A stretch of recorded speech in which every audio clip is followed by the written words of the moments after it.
Thank you, Bill, and thank you very much for your focus on the downstream and the customers, the end users of energy and the supply chain. I know the President and the American people are focused on your leadership abilities in these disasters, so we're very pleased to have you here.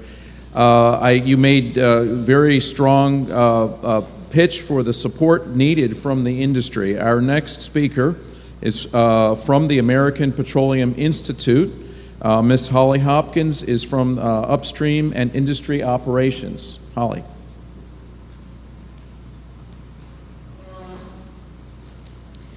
Good morning. Thanks, Director Watson, for having us. We thank you for inviting API here to discuss this very important topic. America's oil and natural gas industry is committed to protecting the environment and to continuously improving our hurricane preparedness and response plans. Our industry understands well how vital we are to the nation's economy and national security because our products support the American populace, industry, and national defense. As such, any crisis is taken seriously by our members because we know that if there is any delay in getting back up and running, lives could be at risk. We take this responsibility seriously. API plays several roles for the industry in preparing for hurricanes. First, we help the industry gain a better understanding of the environmental conditions in and around the Gulf of Mexico during hurricane or tropical storm activity, and then assist industry in using that knowledge to make offshore and onshore facilities less vulnerable.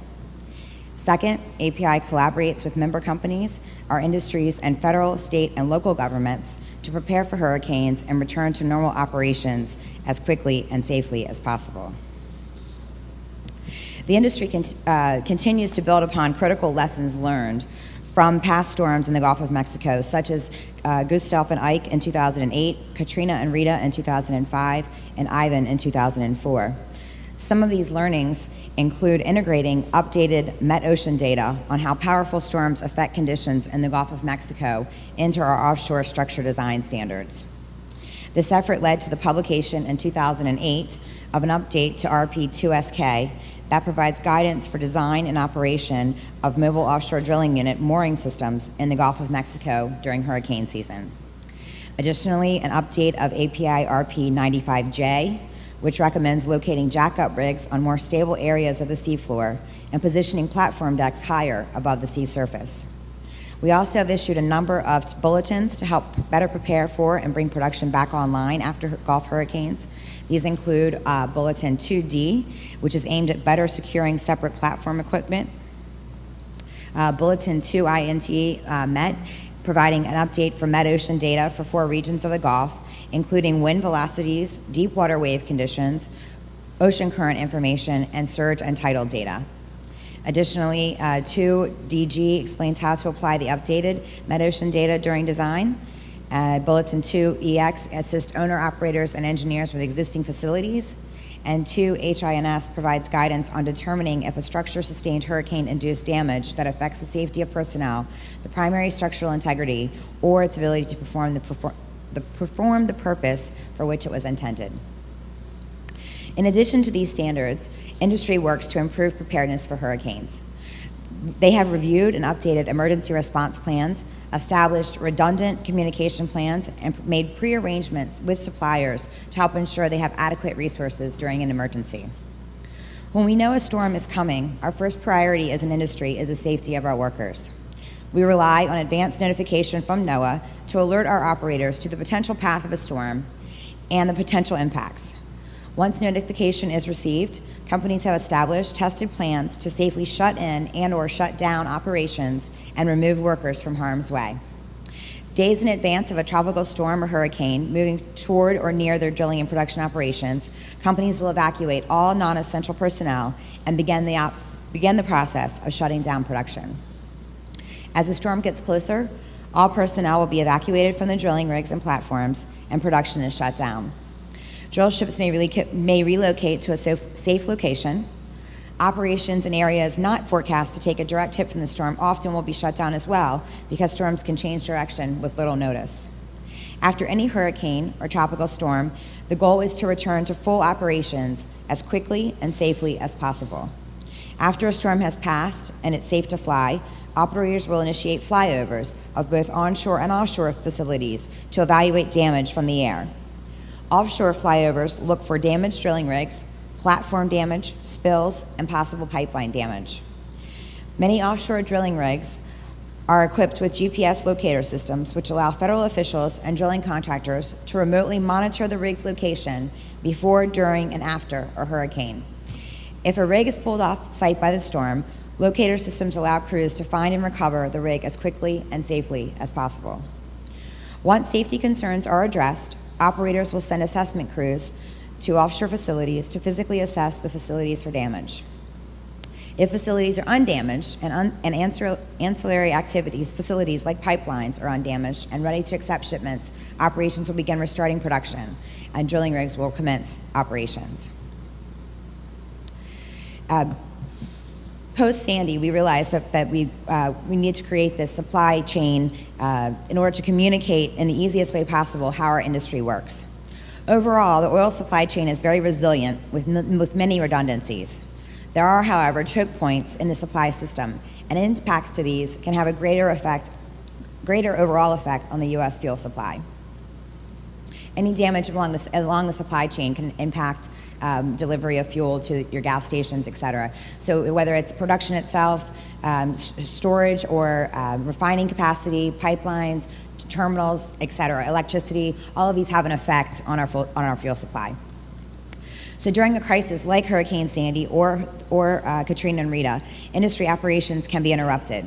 The supply chain can help identify what the root cause of a problem is and what downstream is impacted, whether that's production, pipelines, or refineries.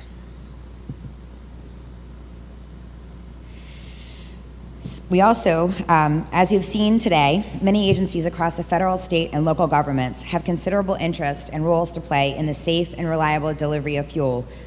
Therefore, effective and efficient coordination between the government agencies as well as between the public and private sectors is required to ensure information flow is timely, accurate, and reliable, all both before, during, and after an event.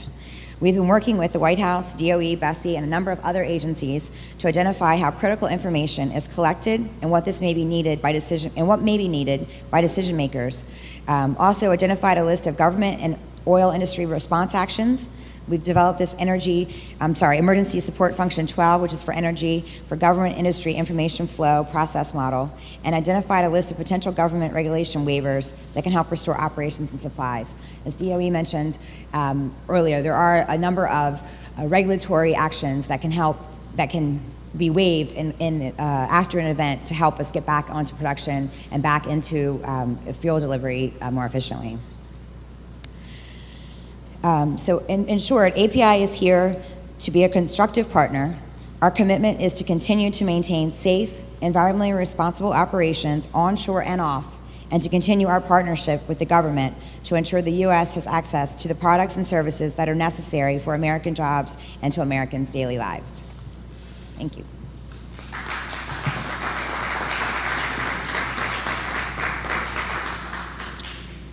Thank you, Holly. You gave a great presentation on the partnership that we have with the industry and how you're preparing for a potential hurricane event. Our next speaker is Mr. Lars Herbst. He is from the Bureau of Safety and Environmental Enforcement. He is our Gulf Region Director. Lars, take it away.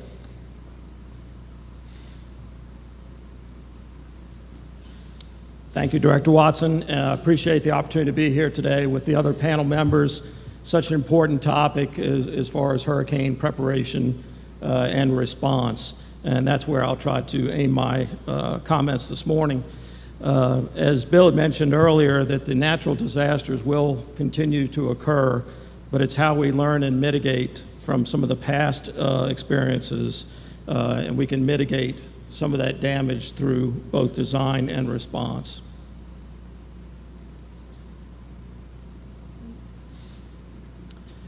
So again, what I'd like to talk about is our hurricane response team and our post-hurricane response efforts, as well as looking back really at historical view and the lessons learned. So first on hurricane response team, we established a hurricane response team many years ago in response to hurricanes approaching the federal OCS in the Gulf of Mexico. The hurricane response team is primarily responsible for collecting data related to production curtailment or shut-ins in the Gulf of Mexico, as well as evacuation statistics. But they also track damage from the storms after the storms move through. We also require that team to maintain communication with other industry and regulatory bodies and prepare information and share that in briefings as required. This slide that I'm showing here is a little bit outdated because the industry has moved further and further offshore, so the preparation has moved much farther in advance of what's shown here. But as the hurricane approaches, we actually stand up two teams, the main team in our New Orleans regional office, and we also mirror that team in our Lake Jackson district office in Texas. So as the storm approaches and either one of those team locations are threatened, we shift to the other. So again, by regulation, the industry has several reporting requirements that they must report to us. They must report evacuation again and also shut-in, damage to facilities. They also must report, and also pollution, if there's any pollution that occurs. I should mention that the shut-in of production that occurs at a subsurface safety valve. We had many platforms and facilities that were toppled in the 2005, 2008 hurricane seasons, but those valves, those subsurface safety valves, are the things that prevent the oil from spilling to the surface waters of the Gulf. And actually our testing and industry's testing of those valves throughout the year is what ensures that they will work when called upon. Okay, as this team works, as a hurricane approaches, we gather the information and we do release this data publicly. We release it on our website at 2 p.m. Eastern every day. So this will be information related to the number of platforms evacuated, the percentage of those platforms that it represents of the total manned facilities in the Gulf. It also will provide the amount of estimated daily oil and gas production shut in, and the percentage of the overall production in the Gulf that is shut in, and the number of companies that are actually reporting. So a little bit on post-hurricane response. Again, the important things for us to do is identify the impacted area. Then we look at the status of the affected area, and then we start working on the inspections that are required, and those inspections are both from the government side and industry side. So identifying the impacted area following the passage of the storm, we actually use, one of the panel members this morning was talking, NOAA, some of their products. So we look at the wind swath as the storm moves through the Gulf. We look at generally hurricane force winds as what was affected in the Gulf of Mexico. But we can expand that out based on data analysis that we see from wave heights, wave index, and structures offshore. But then we use that information and we send that out to the operators in the way of a notice to lessees that instructs them about the inspections that they will need to conduct before resuming production. So related to status of the affected area, and I should have mentioned earlier on the hurricane response team, we do have at least one U.S. Coast Guard member that's embedded in our hurricane response team with us. So there is a lot of collaboration, coordination through the whole process. But after the hurricane and looking at the affected area, we often coordinate with Coast Guard. They can get fixed wing aircraft out on location quicker than we can get our helicopters, leased helicopters on location. So we often coordinate with them on that. Again, looking for damage and pollution. We then pick up with our overflights by helicopter for more visual documentation. And then another pilot project that we're working on right now, again with NOAA, is the use of satellite imagery. So we have a baseline satellite image of all facilities in the Gulf of Mexico, and you can do gross assessments from that. If a facility is lost or toppled, you can pick that up quickly, but from a gross assessment level. So again, the inspections required. We have a notice to lessees out to industry that tells them exactly what those inspections will require for all these facility types that are mentioned here, and equipment for fixed platforms, floating platforms, moored MODUs, pipelines, risers, and surface safety systems to make sure that everything is in working order prior to coming back on production.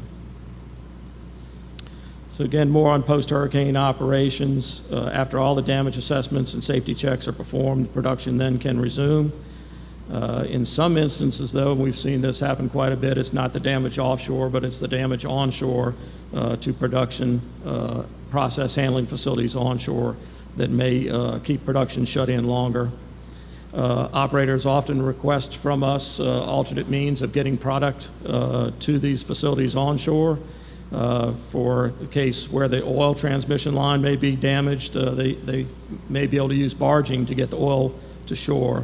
Where the gas transmission line is down, they may be able to do some flaring, and that would be temporary flaring, but we're not really looking at long-term flaring as a solution. This may be difficult to see, but this is a graph just showing, for an example, both 2005 and 2008 hurricane seasons. We show both for oil and gas the time it takes to resume production. So just real quickly, in some cases that you can see here, even after 30 days, 50% of the production could still be shut in. Right now, the Gulf of Mexico production represents about 20% of the nation's domestic oil production, about 5% of the natural gas. So it can be substantial, and we will work closely with industry to resume that production safely. So from lessons learned, again, these are just the major storms that have hit us in recent years. So there are lessons learned, and we need to make sure that we implement those, and that's exactly what we've done. I won't go into a lot of this detail. API just went over much of this material, but it does show that we've coordinated with industry on the lessons learned. But we did increase clearer reporting guidelines within our regulations. The metocean data was substantially increased, and that's some of the information that NOAA has provided after these hurricane seasons. All that metocean data then goes into the design standards for production facilities and for moored MODUs, jackup rigs, and even tie downs for rigs on production facilities. The other thing that we added through a notice to lessees, also I think API mentioned, is the GPS tracking of mobile offshore drilling units. This is a key thing that we're doing now is looking at that as well as looking at the moored MODU risk assessment for probability of failure and looking at what can be done there. But just as an example, this was the result of a jackup rig that was lost. I believe it was lost during Hurricane Ike. It was the ENSCO 74 jackup rig. It was lost, sunk, but actually traveled quite a distance before it sunk to the sea floor. This is actually a double-hulled tanker that I believe was going into Galveston when it ran up on top of that jackup hull. So you can see the damage is quite extensive there. It's probably a good pitch for Coast Guard with the double-hulled tankers. But it was substantial damage, didn't pierce the inner hull there. But it does point to the pictures that we really need to know where these things are, so we have increased that oversight. And again, on the moored MODUs, we've ensured that industry has stepped up the mooring capability on those rigs as well. So not all storms are equal, but you can see here how the performance has improved after we implemented some of these things after the 2005 Katrina and Rita hurricanes. So the performance of those moored MODUs, being able to stay on station and not drift off, was key. And finally, I just want to say again, the GPS tracking, we are doing this through websites. So we have real-time data monitoring, location, lat long, on every MODU that's out there, whether it's a jackup or a moored MODU. Again, the drill ships are able to motor safely out of the way, but we monitor this real time, and we know if one of them leaves location and can then start looking at infrastructure that may be impacted, and so we can address those quickly right after the storm. So again, the hurricane season, June 1 through November 30th, but as Director Watson had mentioned, that safety is all levels at all time, and we think in the Gulf that preparation and mitigation for hurricanes is all levels, all times. Thank you.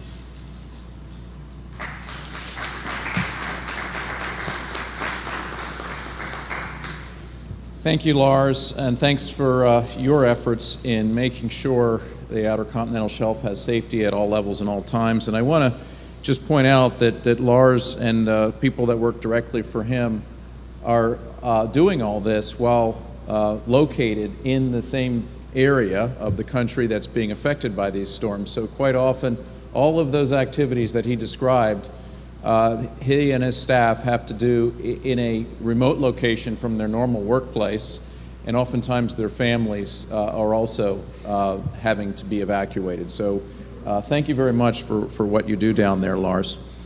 Our next speaker is Ms. Cynthia Quarterman. She is the Director of the Pipeline and Hazardous Materials Safety Administration with the U.S. Department of Transportation. Now, the infrastructure is regulated partly by the Bureau of Safety and Environmental Enforcement. That would be for the platforms and the pipelines immediately in the vicinity of the platforms. But the transportation pipelines, those long-distance pipelines, are regulated by PHMSA. So, Cynthia.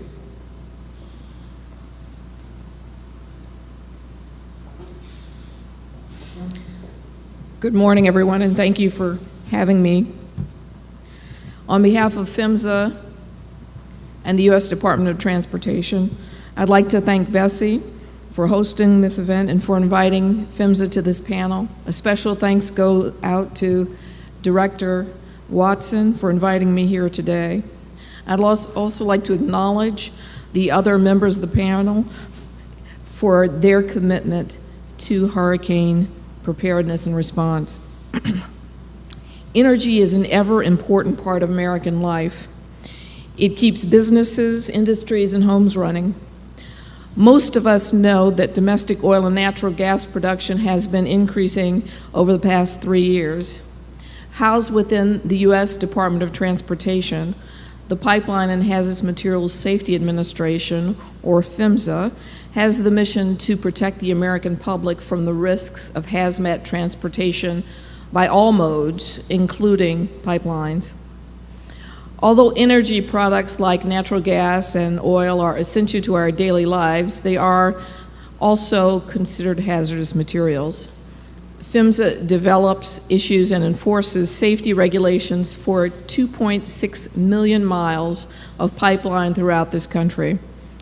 In terms of offshore pipeline facilities, as Director Watson has mentioned, PHMSA has jurisdiction over offshore pipelines that are transportation, whereas BSEE has jurisdiction over offshore pipelines that are associated with production facilities. Pipeline transportation, thankfully, has had an overall solid safety record. Over the past 25 years, the number of major pipeline incidents has continued to decrease 10% every 3 years. With respect to hazardous liquid pipelines, that number has decreased over the past decade, an average of 5% every year. We at PHMSA are extremely proud of that record and are working to improve those long-term trends. While major pipeline incidents are rare, they are low probability, high consequence events, and when they do occur, they can have devastating results.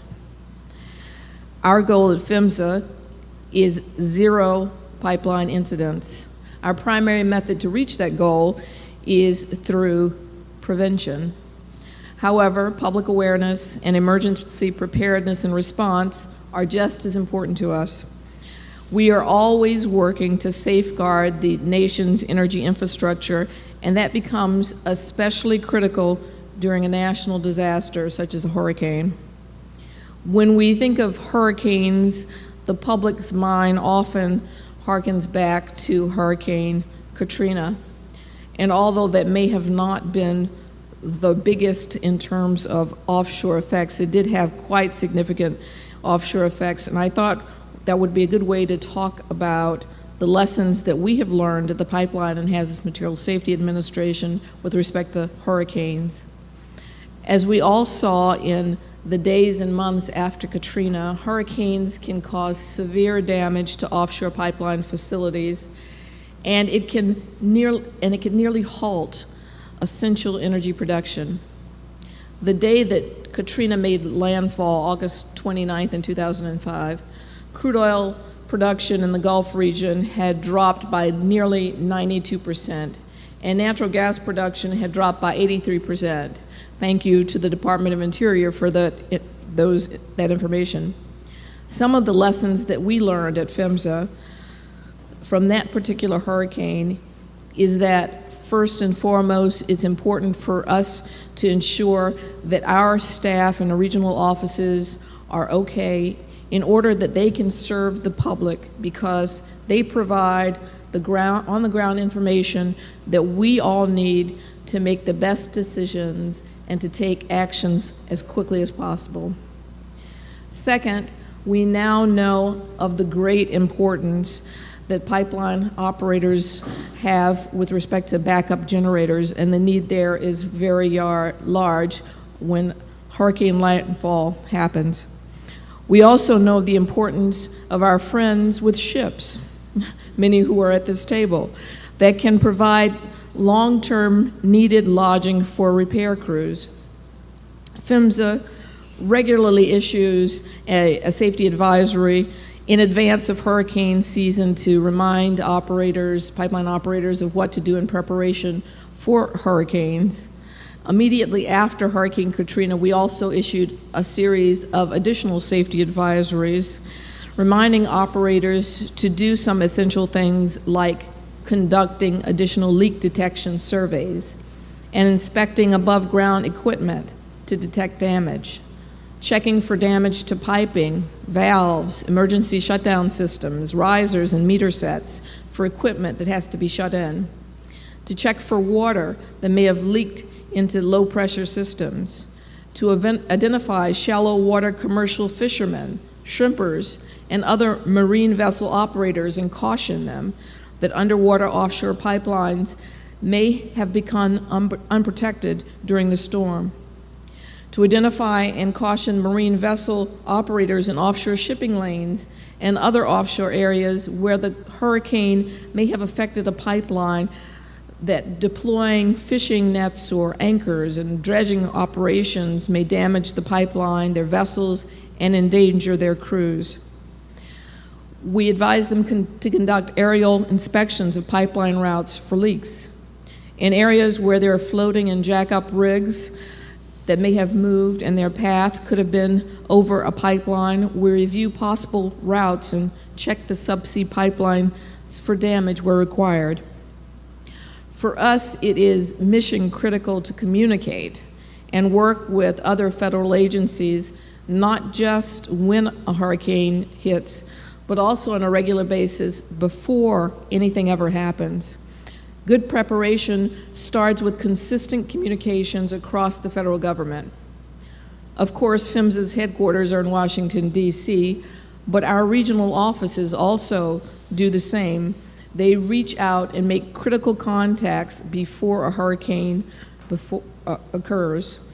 Well before landfall, PHMSA's regional offices designates a liaison for operators so they know who to call to inform them of what's happening on their facilities. Although we regulate pipelines, we do not operate pipelines. Pipeline operators are the first defense and the first source of information, and it is they who are responsible for protection because they own and operate the infrastructure. Not only do we coordinate with pipeline operators, as I mentioned, we coordinate and communicate with other federal agencies. Before the hurricane hits, PHMSA's regional staff also starts preparing to review emergency waiver requests. And this is something that we are trying to put into a more systematic database. If granted, an emergency waiver authorizes a party to perform a function that isn't normally authorized under federal regulations. These waivers are called emergency special permits. Those special permits still have to facilitate, they still have to meet our safety requirements, but they can facilitate safe, quick, and efficient movement of energy products to a disaster area, or they can permit hazardous materials to be disposed of quickly. Emergency waivers include safety-specific instructions from us. because safety is always our top priority. If an emergency waiver doesn't protect the general public, the requester's staff or its own staff, we will not grant it. We had a great deal of experience with emergency waivers very recently with respect to Hurricane and then Superstorm Sandy, which affected the Northeast. Some of PHMSA's emergency waivers facilitated post-Sandy relief efforts. Last year, we issued temporary emergency waivers that enabled quicker and safer methods for transporting fuels that people needed in disaster areas such as New Jersey. One emergency permit allowed the use of more staff at a certain facility to provide energy that people needed. Another permit allowed it for quicker offloading procedures to provide fuel and gasoline to stations in disaster areas. We were meeting before, during, and after Superstorm Sandy. Even though it didn't affect DC, it certainly affected the rest of the Northeast, and we were meeting multiple times throughout the day with members of the Department of Transportation's Crisis Management Center. It is through that center that the department coordinates with all the other agencies throughout government. And we had extensive conversations with Energy, with FEMA, with everyone during that period.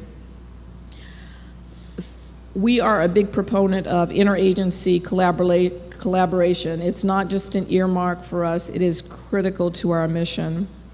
As the federal regulator for the nation's energy transportation pipelines, it's our responsibility to provide timely, accurate status updates from the affected region.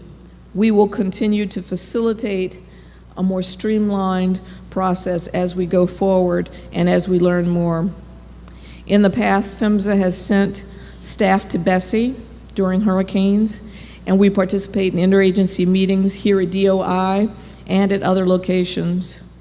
If you don't already know, I encourage you to follow us on Twitter. Our username is @phmsa.dot. That's phmsa.dot, and you can find us on the web at phmsa.gov. Again, I'd like to thank BSEE for organizing this event, and I look forward to answering questions at the end. Thank you very much.